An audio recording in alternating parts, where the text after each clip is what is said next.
What an honor it is for me to be with you after the President's State of the Union.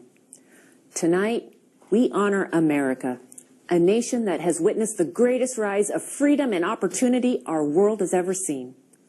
A nation where we are not defined by our limits, but by our potential.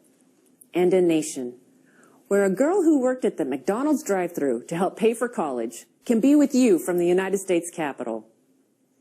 But the most important moments right now aren't happening here. They're not in the Oval Office or in the House chamber. They're in your homes, kissing your kids goodnight, figuring out how to pay the bills, getting ready for tomorrow's doctor's visit, waiting to hear from those you love serving in Afghanistan, or searching for that big job interview.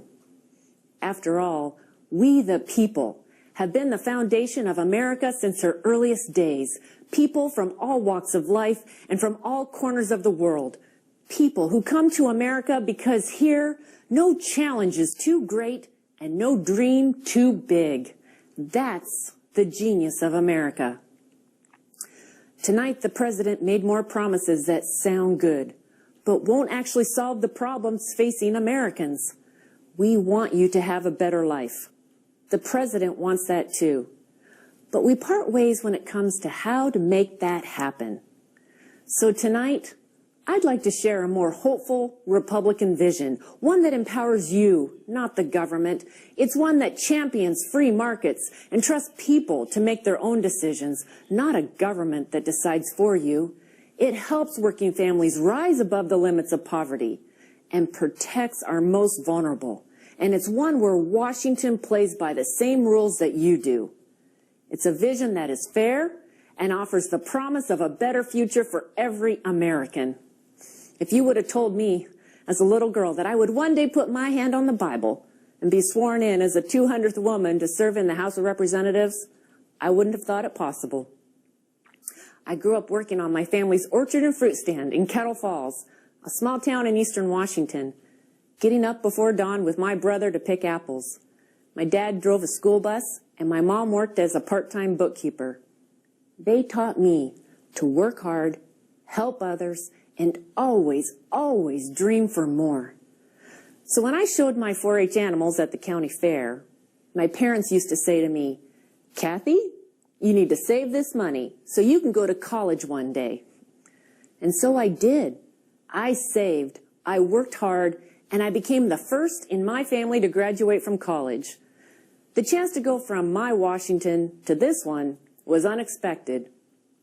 I came to Congress to help empower people, not politicians, to grow the working middle class, not the government, and to ensure that everyone in this country can find a job.